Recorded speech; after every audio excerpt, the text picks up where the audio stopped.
Welcome back to another episode of Paint Society. Now, in this particular episode, I'm going to show you guys the best possible way to spray your car, how you're going to get the best possible paint job. We're going to talk about it right now. And in fact, it really is the most efficient and best way to paint a car all apart, because you can really reduce the booth cycles and get a better job. So if you're an auto body painter, or even if you are doing this in your home garage and you want the cleanest job, you might want to consider painting all the parts off the car. Now, the downside to this might be that if you're doing a metallic or a pearl, if you're a new painter, it might be a little bit tough to get all those colors the same. But if you're a pro painter or using a solid color, then you should have no issue just blowing everything off the car. It'd be a much better way. So let's talk a little bit more about the Candyman and what he's got going on at his particular shop. And we're here at Mitchell Collision, and we have the Candyman here. Now, the Candyman has an amazing YouTube channel, and I actually go and watch it all the time. He's been painting for 28 years, and a lot of great information on that channel, really professional level information. So you guys go ahead and check out the Candyman. I'll leave all the information in the description. Now, Candyman, tell me one quick thing. Why is this the best way to paint it? I know a lot of people on my channel, I tell them paint everything together on the car, but a different perspective is what the people need. So tell me about that. It's good for the shop, it's good for the painter, it's good for the body man. Everybody wins. The customer wins, you get a better job, you have no tape lines, you don't have any overspray, and it's just a better job. More efficient in that way, because you could probably paint maybe 2 cars at one time in a booth, because you're not having all that space, you don't have to mask them up. So if you got that full team of body men that can get those parts ready for you, you can probably turn a lot more cars quicker. And the Candyman talks a lot on his channel about profitability and how to make a lot of money in this business and how to get jobs in and out, but also to be efficient too. So we'll look to learn more from those videos as well. As far as the Subaru is concerned, let's go into the booth and check out those parts that we have ready to spray. Now, when we're coming into the spray booth, we can see that our spray booth is all set up with all of our parts to do the job properly. And this is probably one of the best and most efficient ways to get cars in and out when it comes to making a little bit more profit in the spray booth. So whether it's that hood, you're only going to need to actually spray it one time, because you can spray the back side and then of course the front side at one time. And then of course the fenders had some damage that were repaired, and then we'll do that blend into the door. The doors are already off the car already, so we'll do the blend into the door, so you're not going to have any sort of issue. And of course a brand new bumper as well. So the parts have all been cleaned, they're ready to spray. So let's get with the Candyman and talk a little bit more about the paint that he's using and the application process.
Now, after the sealer's been done, we're gonna see if we need to seal into the doors. And now what he did is he put 1 coat on this spray out card. Now, if you look at the original, you see how dark it is? That's kind of unheard of to cover that well in just 1 coat. So with this said, there's gonna be no need to seal the doors or seal the leading edge of the door, so we don't have any sort of issues.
Now that Candyman was ready to spray the clear coat, I was really interested to see how he applies his clear coat and see if it was different from how I apply my clear coat and other painters that I have watched.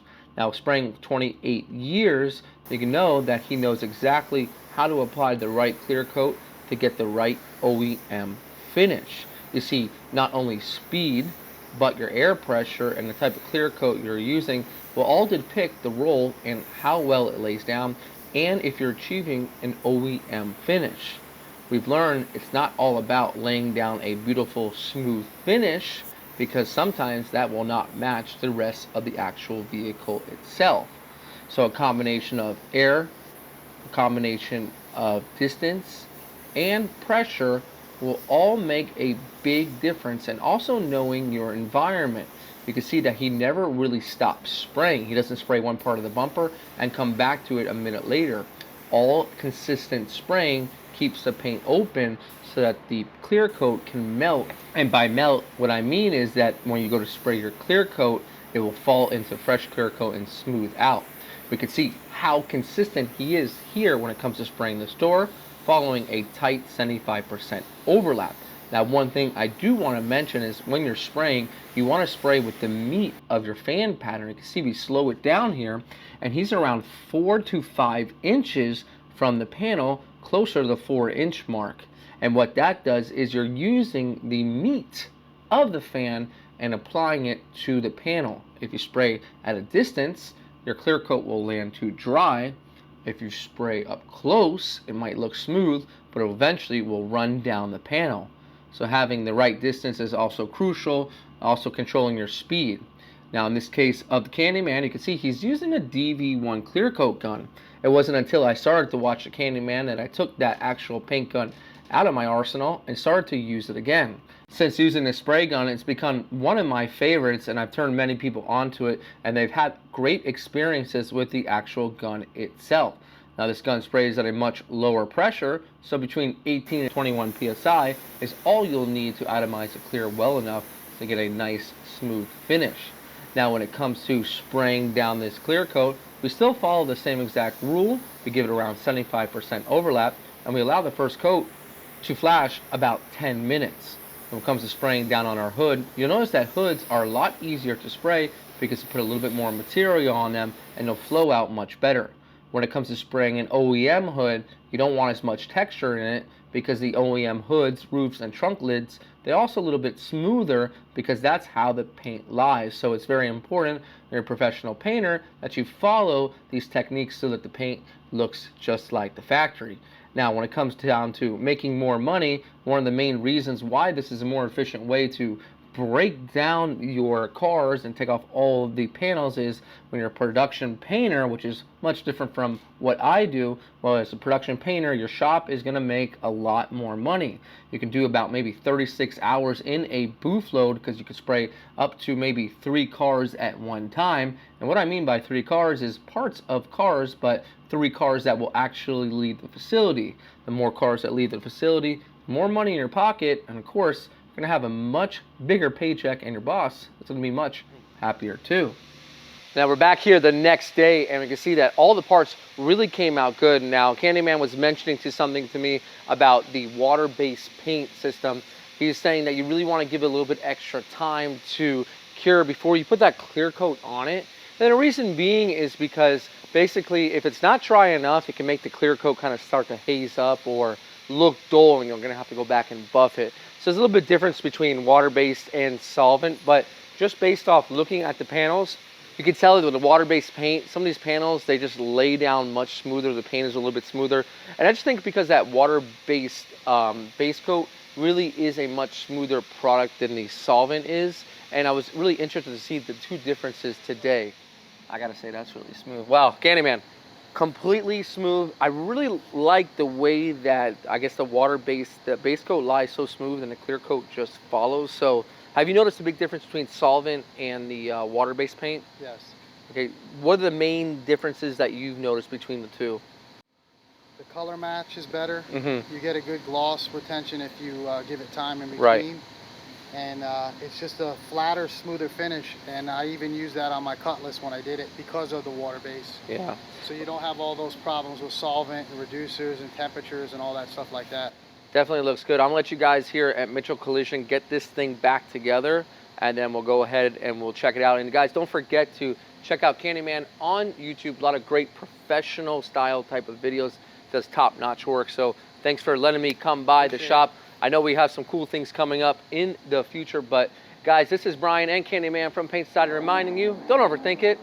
It's just paint. I'll see you guys on the next episode.